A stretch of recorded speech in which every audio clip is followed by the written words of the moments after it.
Orthobiologics, and I'm happy to be with you, and I'm happy to share with you, and happy to support you. And I know you're doing really great work in the Philippines and elsewhere. So today I'm going to talk about conditioned serum, and specifically what's the evidence surrounding it and how we can use it. Dr. Jim already pretty much told you everything. These are my disclosures. This is a facility where I work currently. Our facility, we see, well, before COVID, we were seeing about 1,200 outpatients a day. And our unit, which has, it says 20, but now we have 17. So we have 17 orthopedic surgeons, and we're split between upper extremity and lower extremity. We have one neurosurgeon that works with us, but we have an entirely different spine unit called Worldal Spine. These guys come from Korea. So it's a pretty great facility. And the reason why I'm here is to help them develop their regenerative medicine offering. So first, I'm going to make a prediction. By 2020, by 2040, I think intervention will become the main method of treatment. And although many of my colleagues in orthopedic surgery don't feel that way, I think what will happen is that people will get caught unaware, kind of like Kodak got caught by the digital, pictures or digital photography. The same as cardiovascular surgeons who were doing bypass, and all of a sudden they were not able to do it anymore because most of the treatment for cardiovascular disease or heart disease would be done by interventional radiologists. And it's so funny, I ran into the radiologist. Actually, most of the interventional cardiology actually was initially done by interventional radiologists. And I ran into one of the forefathers of interventional radiology. And he said that the people that he went to were actually the cardiothoracic surgeons, but they were absolutely not interested. And for me in orthopedics, I've served on a committee with the American Orthopedic Society for Sports Medicine for the last few years.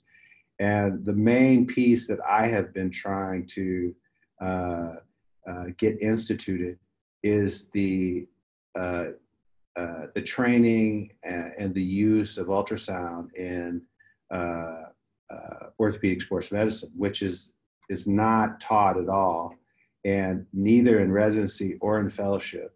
And I've been really fighting 3 years, and I have not taken an inch. I guess orthopedic surgeons feel like we're surgeons, and we'll be doing surgery. Someone else, like sports medicine doctors or PM&R doctors, can do the interventions. But I think by 2040, most of the things that we treat will be effectively treated with interventions. And how do I know that? Well, let me see. How do I know that? Because if we look at my practice from 2008, I probably did 600 surgeries. And to 2018, I've decreased the numbers of surgeries down to about 72%. And I'm even busier. And so I do interventions 70%, 72% of the time in 2018. So what's important? Well, what's important now is that we have to bridge this gap. People like Jim are the innovators, me, early adopters, and we have a very steep curve. But right now we're in this space called the chasm.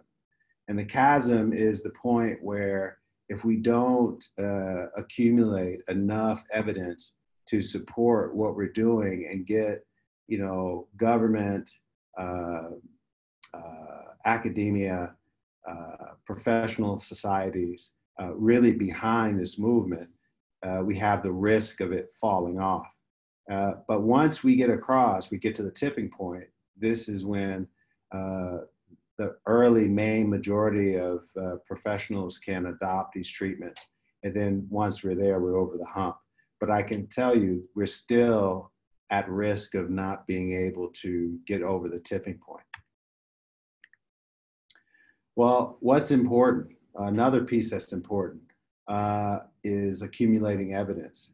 One of the things that we did, we actually started in 2014, was creating a registry so that we can not only know what the outcomes are, but also help to push our innovation.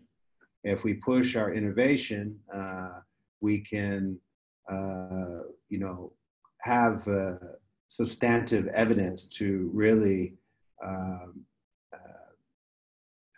be able to understand not only the natural history of our treatment, but also to institute new treatments and new practices. And I think this is probably the most important piece. And again, it helps us to provide the evidence for others that is sufficient to get them to learn these kinds of techniques. And if you're publishing right now, the areas that I would recommend to really focus on for your own clinical practices, if you're publishing, one of the big pieces that's missing from most of our literature is that we don't have any studies looking at the cost of our treatments and how effective they are compared to gold standard treatments that we have available now. The other piece, the other two pieces that are missing are long-term follow-up data and of course detailed adverse event reporting, which we don't see a lot of in the publications that we see. Well, the focus of this presentation, I'm going to talk about Goldic, and what Goldic is gold-induced cytokines. So it's just an acronym. It's not a catchy marketing phrase, but it's kind of turned into one. But it's gold-induced cytokines. And we'll focus on whether these treatments are safe, effective, and if you walk away with understanding the concept, I think that you can see the potential. Goldic was created by an orthopedic surgeon from Germany who is at the University of Aachen. He's not only an orthopedic surgeon, but also a rheumatologist. And he had the bright idea that maybe if we use, the history of rheumatology, gold salts were used to treat rheumatoid arthritis. And they were very, very effective at doing so. However, the problem with their use is that they were quite toxic to the individual.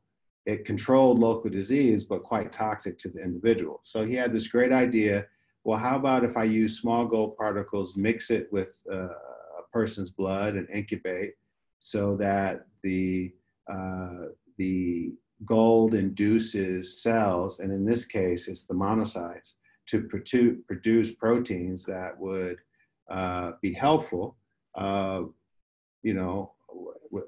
would that work? Well, what he did initially, he did this with human blood, and he saw that a number of different proteins were elevated. And so basically the treatment involves just putting 40 cc's of blood in these tubes. They look different now. Incubating at body temperature, 37.5. After 24 hours, centrifugating, and then taking the supernatant or the serum and leaving all the cells at the bottom of the centrifuge. And this is what the Goldic serum is. And if we look at the types of proteins that result with this procedure, the one that really stands out is GS, or is gel saline. Now, gel saline is a actin-binding regulatory protein. It's been extensively studied. Initially, it was looked at as an chemotherapeutic agent, back in the 60s, unfortunately did not really make the leap over into clinical medicine, but we have lots and lots of data, and it's still actively being studied. But you can see you get about a 10-fold increase in the gelsolin levels. Gelsolin has been, the lack of gelsolin in the serum and intracellularly has been recognized as a key turning point or a key biomarker for the induction of a number of different kinds of conditions affecting the cardiovascular system, neurovascular system, as well as the musculoskeletal system. So we know that with lower levels of gelsolin, we see the so-called activation of different disease processes.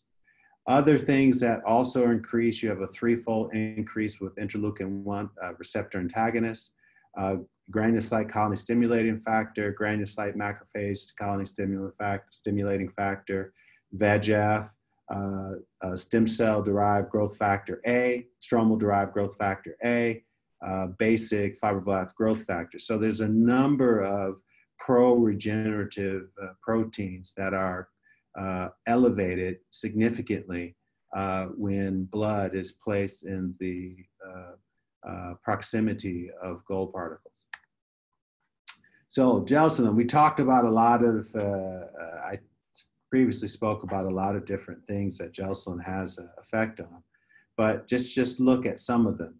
One, gelsolin is very important in myelin formation, CNS development. It's also related to the onset of different diseases, including aging, affecting oncogenesis, cardiovascular system.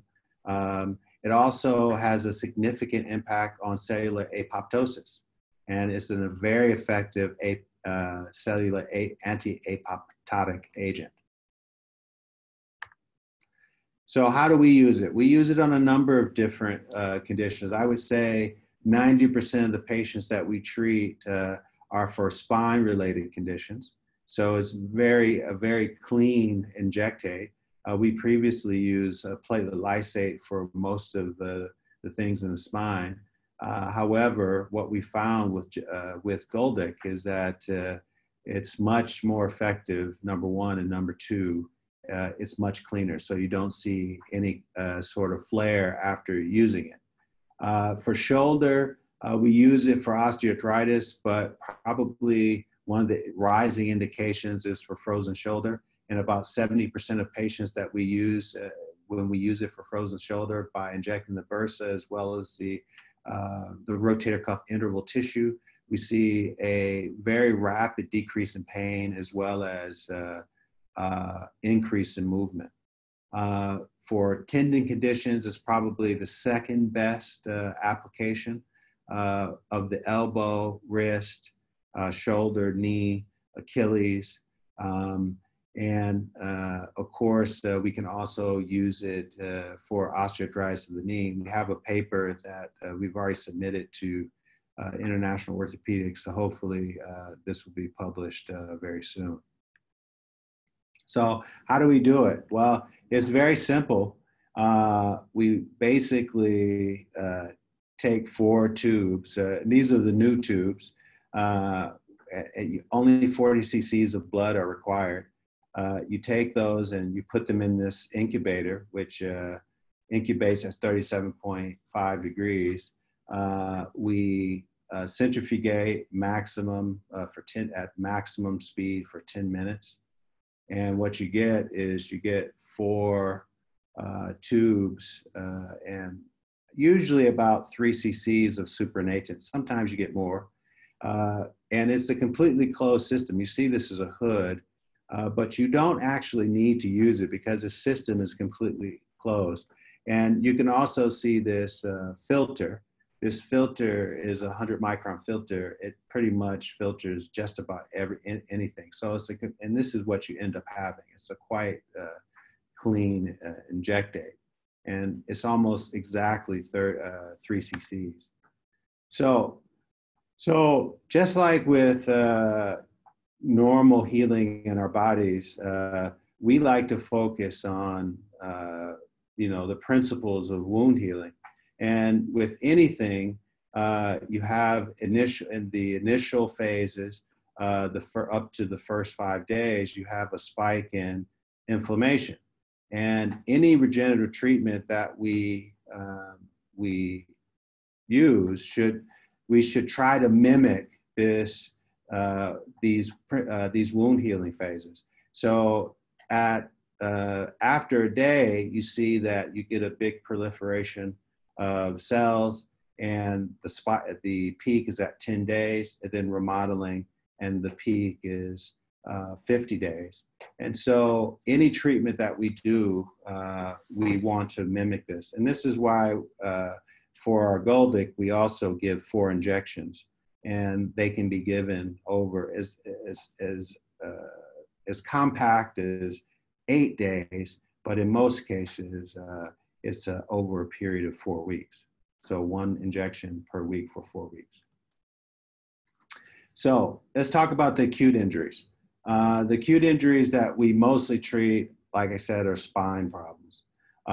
It's also very effective at treating muscle injuries, and you can probably decrease the time of recovery by 50% by using it.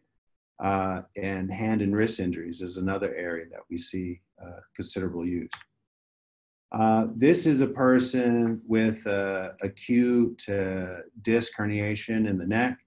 And as you can see, it's more lateral, but you can see a pretty significant herniation. It is totally obstructing the foramen. So this is pretty significant. A lot of people probably would rush to operate on someone, but if someone is not having progressive neurologic condition, weakness, loss of sensation, maybe another treatment. In this particular case, this patient did have a little bit of weakness, but had anesthesia in the hand and intractable pain. And so if we look at a 1.5 years post-treatment, and this is an epidural injection. You don't have to, for the spine, this is why it's so easy. You don't have to inject the disc like some of the other treatments. You just inject the epidural space. And this could be done with C-arm or CT scan. And you can see a 1.5 years out, the disc has retracted significantly. We look on the axial, again, you can see that the foramen is nice and open again. I present a case to you. This is a 48-year-old male with left upper extremity severe pain for 6 weeks. Pain in the forearm, and the neck, and the upper back, total anesthesia of the middle finger. He was not able to do push-ups. He had minimal cervical rotation. He has a history of hip osteoarthritis on the right hip, Crohn's disease, and also elbow bursitis. He's tried NSAIDs, narcotics, neuroleptics, consisting of Neurontin, and Lyrica, physiotherapy, acupuncture, epidural steroid injection. None of these things worked. And if we look on the lateral, you can see the disc is C6, C7 disc, and he's really suffering. And he doesn't want to have surgery. This is actually me in 2016, and I certainly did not want to do surgery. And you can see again, you can see a pretty a left-sided disc compressing thecal sac and obstructing the neuroforamen. So I took the injections, 1 injections over every other day because I don't have time to be down. The paresthesias in the long finger abated after the 2nd injection. 90% of the pain was gone after about 2 weeks. The weakness improved after 4 weeks. The elbow was normal after 4 weeks as well. And I was back to squash playing 3 to 4 times a week and still having continual improvement. improvement. I'm still doing well. It's 2020, so it's 4 years. My hip is doing fantastic. I did suffer another disc herniation at C5, C6 above on the right side. And what's so funny is that I never got symptoms. I discovered it when I got a post-treatment MRI, which actually looked worse because I had a new disc herniation. How about for chronic conditions? Again, it's very effective for spine. We use it for osteoarthritis and tendinopathy. These are the main applications. This is a 28-year-old CrossFit athlete. This is before and after 1 year. You can see pretty significant disc bulge and also degeneration of the disc, a black disc, so to speak. This is his MRI, completely free of symptoms. And this is after 2 years. He had done other conservative therapies for 2 years and was not getting better, not able to do his activities. And not only does as the disc receded, but it actually looks a bit better than the disc a year before. This is another 42-year-old female, herniated disc L3, L4. She did have neurologic symptoms. And again, this is a year after, before and after. You can see this marked recession of the disc. However, the motor changes in the vertebral bodies, in my mind, have not changed, maybe even worsened. But her symptoms are markedly improved. So first 12 patients that were done with Goldic, and again, it's an epidural injection. You don't have to inject the disc. On average, the patient's pain was about 7, and after 4 weeks, you can see you have a significant decrease in pain. So I think this is what we use now almost exclusively for the spine. For facets, we don't use it. For paraspinal musculature, we don't use it. But for anything that we feel that is certainly disc-related, we use this, and we do it by epidural. We do it at the level above the area that is herniated or bulging.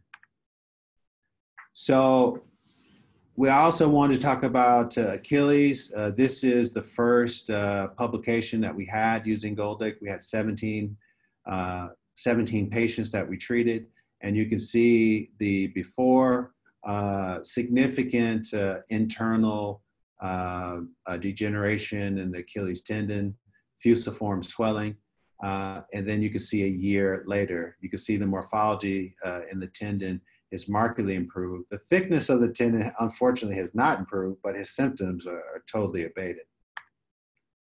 And this is what we saw. Again, on average, pain was about 7, and in 18 patients at 52.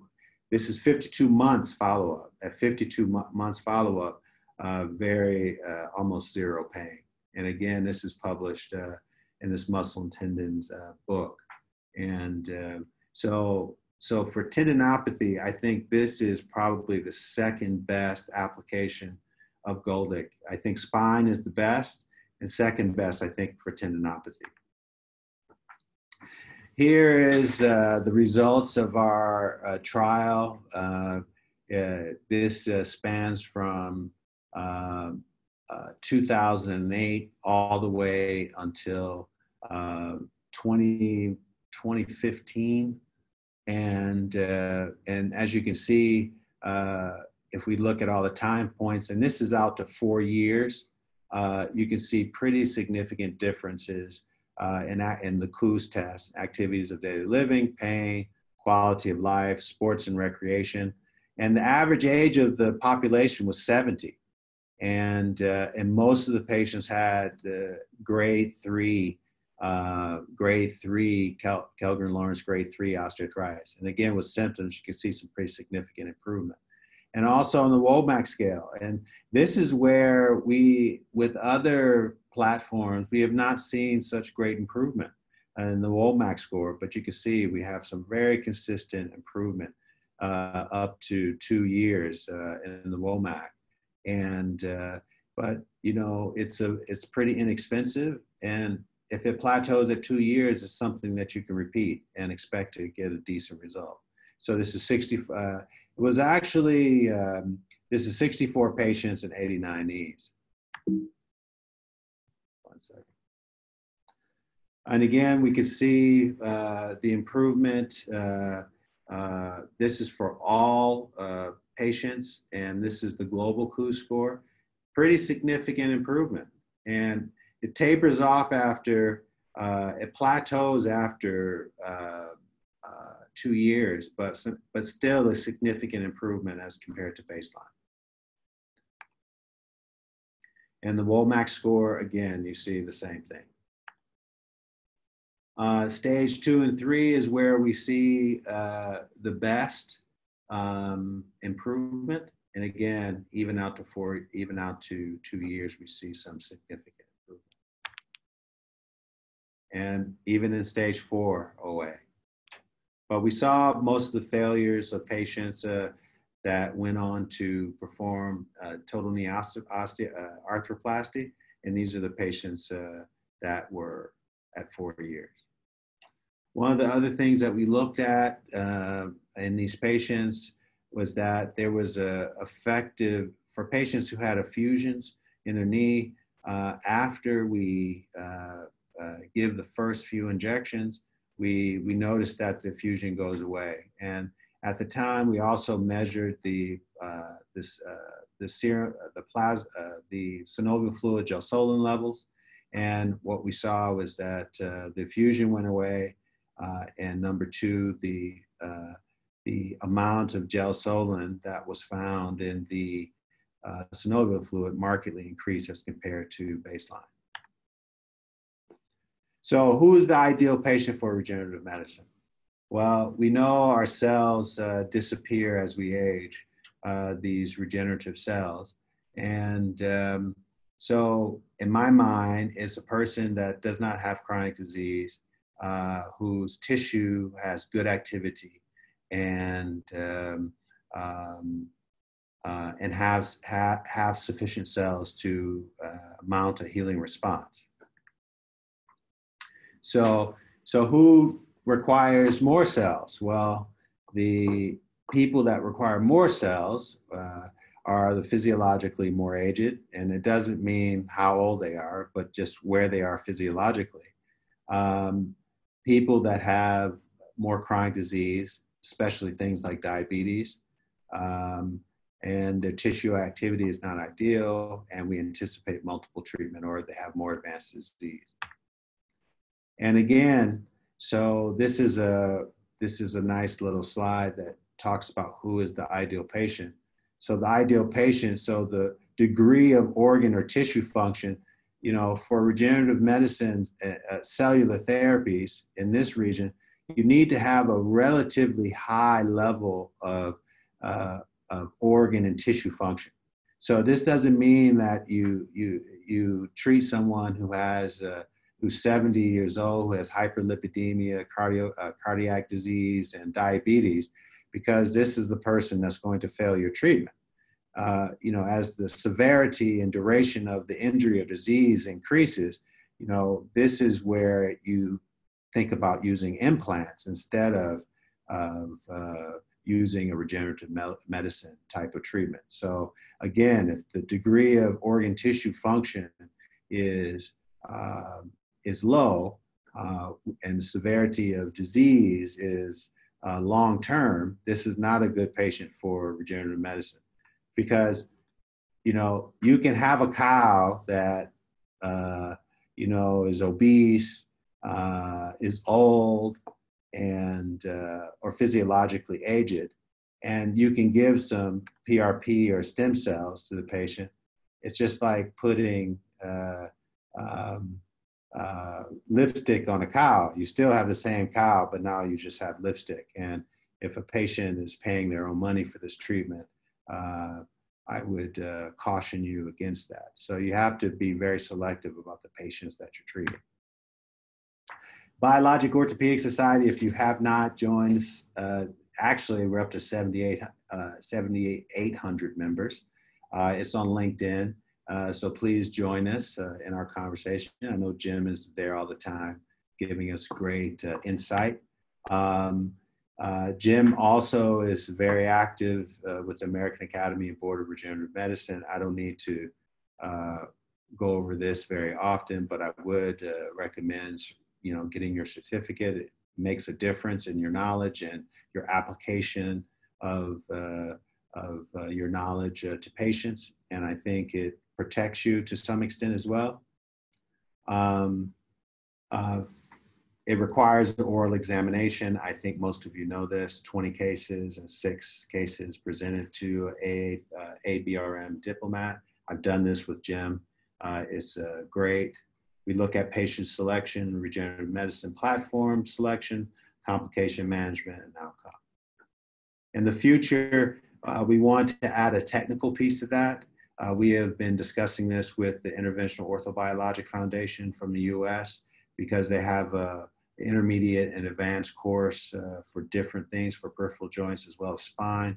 And you get a certificate based on your demonstrated ability to perform the procedure, not that you attended the course. So this is something that we are on the AABRM level, where we are working hard to institute this, because we don't have very many fellowships or training programs that teach these techniques.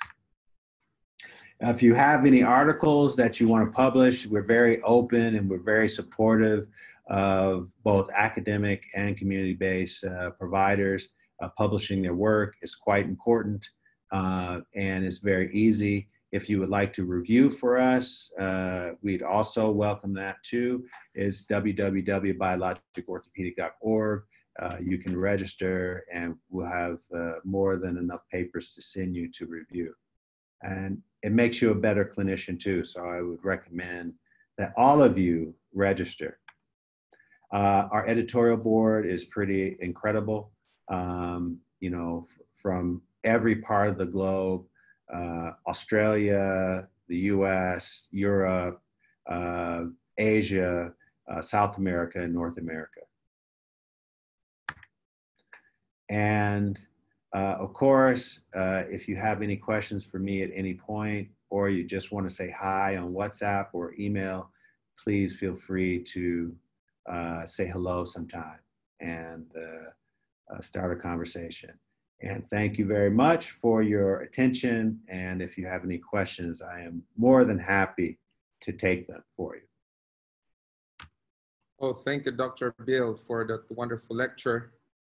It really makes us understand and see that there are so many things out there which we really need to learn, and we really need to help our patients. But anyway, I have 2 questions for you. Now, the first question is, how do you differentiate this with the autologous conditioned serum, which was the first one that they used to activate the clot pellets, and this one? What is their difference? Which one are you talking about? Are you talking about like Orthokine or Regenokine? Yes, right. Well, Regenokine, Orthokine is basically, it's mostly interleukin receptor, interleukin-1 receptor antagonist. There are some other cytokines present, but they're very low levels. And surprisingly, they're more pro-inflammatory cytokines. And so that's the big difference. With Goldic, you're getting an entirely different proteomic spectrum. And the main one that we feel that is important, that's doing the work, we think is the gel Saline. And that's what's different. The other piece is with Regenokine, you also need to do more injections. From what I understand, you do about 6 injections. I've never used it, but I have colleagues that have. You do about 6 injections, and it takes up to 20 days to do it, or up to 6 weeks to do it. And I think this is a big difference. And I think that interleukin-1 receptor antagonist is great because it's a very potent anti-inflammatory, and the effects of it work very well. However, the longevity of the treatment, at least with what's published, is not, it's less than a year. And so, whereas for us, we have one publication and one coming, showing much longer duration of symptom amelioration with the use of the Goldic. I see.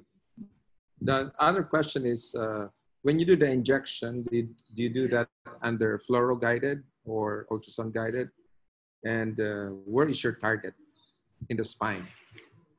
In the spine, say for instance, we have a L4-5 or L5S1 disc. We basically go above, one level above where the disease process is occurring. So this could be done with fluoro in a supine position. It could be done with ultrasound as well. Okay. It also could be done blind. We give the patient the choice, and it can also be done with CT scan as well. We give the patient the choice. Of course, if we do it under fluoro, the cost is a little bit more. If we do it in the office with landmark technique, the cost is lower. So we give the patient the choice. So you inject it in the epidural space, or you inject it at the epidural? Yes, it's epidural injection. It's an epidural injection. For the spine. So you basically inject all those, because you have 4 tubes, right? And each tube maybe, it has 4 cc each tube, maybe? 3 cc's. It's about 3 cc's at each tube. So you inject everything to the spine one time? No, you inject it. Uli, Professor Schneider, he recommends doing the injection every 3rd day. He thinks, because he's done thousands of patients. And he does it every 3rd day. However, it sometimes works out the best, especially if patients are using their insurance to pay for the professional component of the procedure, the epidural itself, to do it every week. Same level. Same level. Okay, and usually, what are the side effects? Do you have any side effects for this procedure, like pain? No. Precaution, preparation? No. The only thing that we recommend is after the injection, we just ask people to take epidural precautions, to rest and not go out and do strenuous activity. We warn them about the possibility of a dural puncture, and which can happen. And I've had a couple of patients that I've done this in.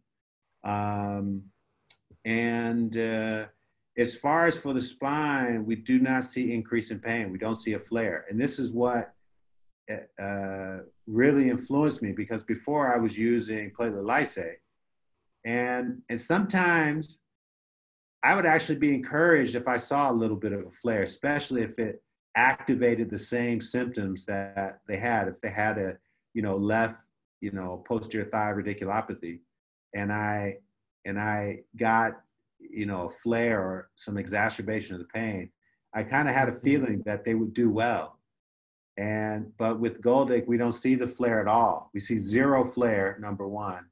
And then number 2, we just don't see complications. For the knee, we have a few patients. We have 5 patients in the study that had persistent effusion, but that is it. Most patients, they actually get rid of their effusion if they have an effusion at the time of the procedure. Have you tried this in gouty arthritis?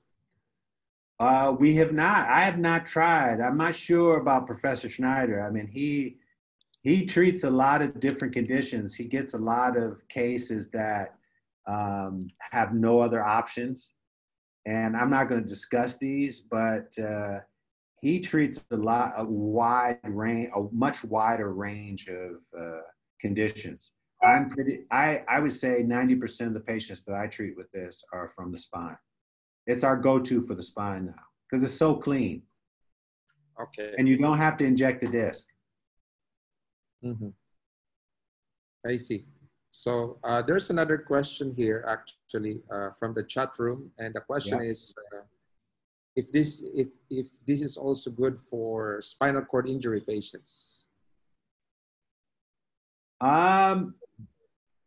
Did you take back the? You should take back. Did you take back the sharing? Oh, let me see. I'm going to give it back to you. Yeah. Okay, I'm giving it back to you. So I'm going to give it back to you. Okay. How do I do that? No, it's okay. I can just reclaim it. Don't worry. Okay. So what if for spinal cord injury patients, have you tried this treatment, SCI? We have not. I have not. I would probably bet that Professor Schneider has, but I have not. And we certainly have not. That's not an area of focus. There is a study going on with this being used as an adjuvant therapy after stenting, because Uli, it's funny how we treat ourselves with stuff. Mm-hmm. Uli had a heart attack and got a stent, and after the stent, he treated himself every week with IV Goldic. And 1 year out, he got a repeat angiogram, and there was basically no plaque at all in his in his angiogram. And so you can use it for IV as well? Yes. IV? Yes. You don't need to mix it with anything? No. Do you need to mix it with like D5? No. Straight water? So no. Straight? Yeah. Slow drip? Fast drip? Just cannulate the vein and just inject it. Really? It's clean. It has no cellular material. It's just a serum. It's just like plasma. Wow. So no side effects so far. No. Wow. And I actually took it IV myself. Because of my Crohn's, and I haven't been taking it. I'm pretty much in remission, but this did not cause my remission, but I did take it. But these are areas that we're not promoting. This study is being done at the Technical University in Munich, the cardiac study. And these are not areas that we're promoting, really. We're promoting the use in the spine for tendon disorders, as well as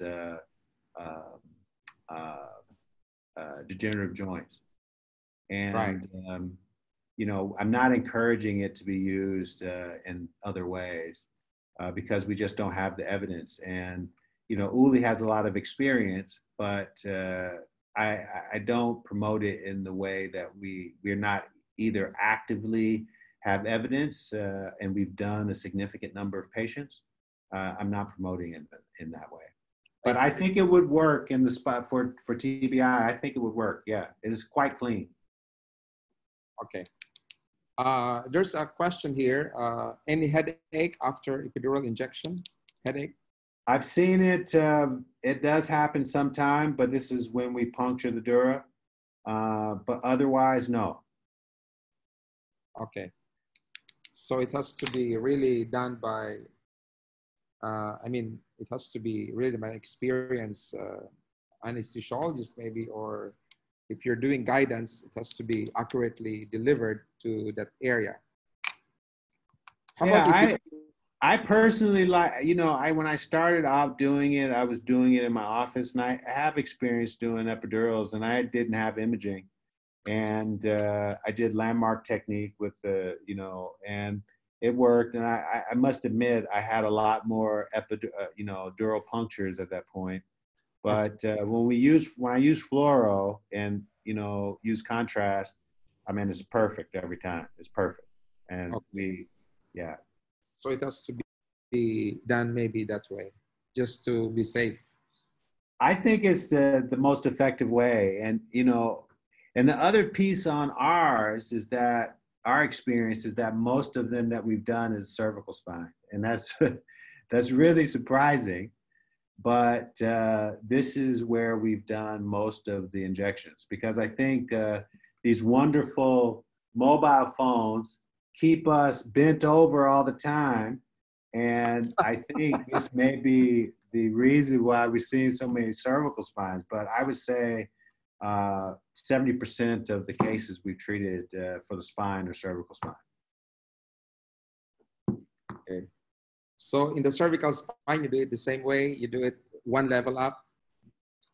Well, this is a little bit more difficult because when you try, most of the disease is at C5, C6. Sometimes at C5, C6, C6, C7. But difficult with CT scan, no problem. Yes, we do it one level above. But if we're using fluoro, sometimes, especially if the patient's in pain, difficult to get the shoulders down to really get, those levels because the shoulders are in the way. And so what we started doing, we started going above, we went C3, C4. And then we just started doing C3, C4 for all of them because it's just much easier. And we just want to have it above the level. We actually saw less problems. It's much more tolerable for the patient, and it went very well. I see. Okay, thank you, Dr. Bill. That was a wonderful lecture today. It's a very innovative for a lot of us. And I know there's a lot of new information. Keep us posted if you have any research on that, so we would learn. And if you have any conference that you would like to invite us, please do invite us. I will.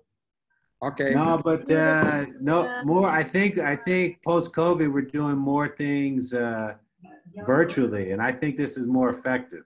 So we can attend these meetings and we can do it virtually. I think it's better. Right. So thank you again, Dr. Bill, and you're welcome. Have a great weekend. It's 9 o'clock in the morning in your country, right? Yeah, it's 9:54, and I got to work on this paper, this lipogems paper. Oh, great. Hope to see you soon. All right, see you soon, Jim. Bye, everybody. Bye, everybody. See you. Okay. Yeah. Okay. Thank you, Dr. Bill. Castro. Yeah, thank you, Desi. Hi, how are you? Long time no see. Yeah, Pash. Okay. Bye-bye. Bye. See you soon. See you in the Philippines in April. Come visit in the Philippines again, Dr. Murrell. I'm coming in April. Yeah. I mean, I'm coming in August. Yay. Okay. Yeah, one of my nurses is getting married, and I'm coming in August for her wedding. Wow. Yeah. See you. All right. So I'll see you. Yeah, see you. Thank you, Dr. All right. See you later. All right. Bye-bye. Okay, bye. Okay, for those of you who would like to get a copy of these lectures, just go to YouTube, Mask Ultrasound. I think Jacqueline here. Jacqueline, are you still around? Jackie, are you still here? Okay, Jackie, you have to go to Mask Ultrasound YouTube, and all the lectures are there. All you have to do is to subscribe to that Mask Ultrasound YouTube. You just put the hashtag, the number sign, so it's easier to look for it. Okay, thank you. Yeah. Is it open for everybody, Dr. Castro? Yeah, Especially for you. only for beautiful people like Desi. Especially for you. But you have to put the Only for- hashtag sign. Yeah, of course, it's open. That YouTube is open for everyone. You can review all the past lectures there. It's all there. All you have to do is subscribe, and then you can choose whichever you want, and then you can review them, and then you can review them more than once, several times, depending on what you want. Yeah. So Thank you so much. Thank you so much. Yeah, thank you so much. much. Bye. Next week, Miss we have you. 3 speakers. We have Dr. Kim from New York, and then we have Kevin Chang. Oh, great. And then I'm also going to talk about pediatric MSK ultrasound. So that would be our schedule next week. So just watch out for my announcement, and then see you. Have a great weekend. Dr. Lali. See you. Dr. Lali. Yeah. I'm always happy to see Dr. Lali right there. Byron. Be careful kayo ha. Thank you, Dr. Kim. Dr. Kim, it's more of my pleasure. I am so thankful. Wow, wow. Bye. I know that, Dr. Lali. If you say that, that means it's really, really, really, really. Yeah. Thank you. Bye-bye. Thank you. Bye-bye. Thank you so much. Thank you.